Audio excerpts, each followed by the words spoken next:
my name is Hansson. I live and train here in Copenhagen. I've been here for 7 years and now I'm just returning from an injury, so it's nice to be back on the mat again. And currently I'm working as a doctor.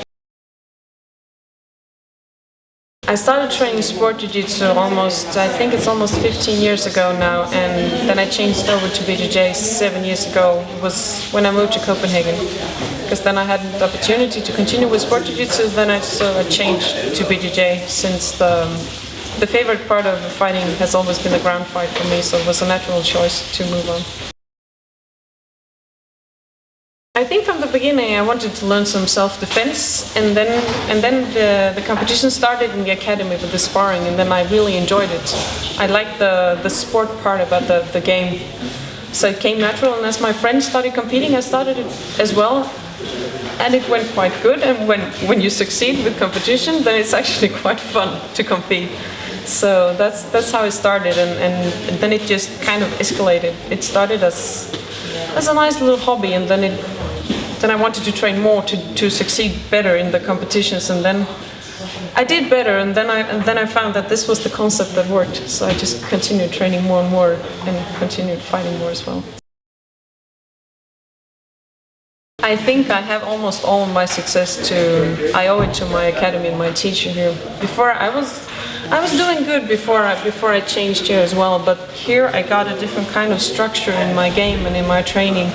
Not only did I do my favorite positions, but I also started doing everything. Before I used to do a lot of top game, but now it's changed. So now I'm doing as much guard as I do top, so I think my game is more complete now.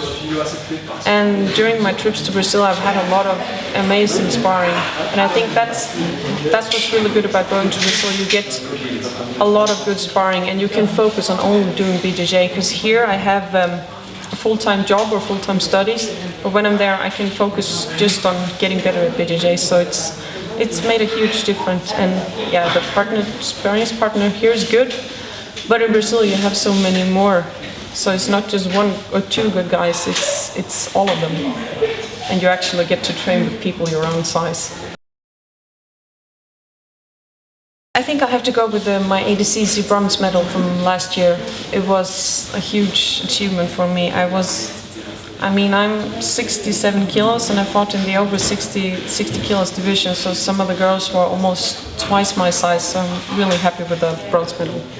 It was amazing, and I have to say my silver at Mundials last year, it was amazing being in the finals in the black belts. It was a really big experience. And I think I'll have to go with the Rio Open gold in brown and black from 2010, I think, because that was my first gold medal fighting with the black belts. I think that's the 3 biggest ones that I have. I think it's hard to compare them. Being the first black belt is amazing, and it's really big for me. I'm really happy for it, but I think it's hard to compare, because my achievements at the competitions, they mean a lot too, but it's hard to say. It's hard to choose. I think if I have to choose 2, I would go with my ADCC medal and the black belt. That's 2 milestones for me. I think that is to never be satisfied. You should be happy with your achievement and acknowledge your success, but the moment you get satisfied, you stop developing. So you need to always be hungry and learn more and more and more, and never stop learning. I've always been a strong top fighter. I have a solid top game, which I know that I can always rely on, but I think I need to work on to get the courage to go for a guard in a fight. That's one of my weaknesses. It's not because I don't have a good guard, but I need to learn to trust it. I think that's one thing I need to work on.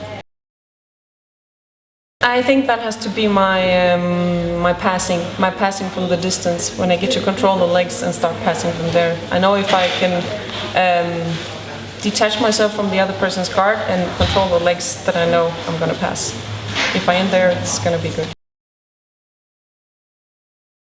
it's getting huge. I mean, when I started, there was almost no girls at the competition. If you saw a blue belt girl, it was amazing. She was good. So it's growing, and it's growing more mainstream as well. I mean, you can actually talk with people, and some of them have heard about jiu-jitsu. So I think the sport is gonna grow. But I don't. For me, I think it's a long distance to the Olympic Games. But maybe someday it's going there. But I think it's gonna take time. I don't really know. I've started training again after my injury, and I'm training just as much as I did before, and I'm enjoying it just as much as I did before as well. So I might compete again, but I'm not going to make the same sacrifices as I did before. Sacrifice friends, family, education, work, everything. I'm not going to do that again, but I might continue competing, but it's going to be in a different level, and I'm going to help my students as well. We have some really good girls coming up, so I want to be there for them. So maybe I'll be back on the mats.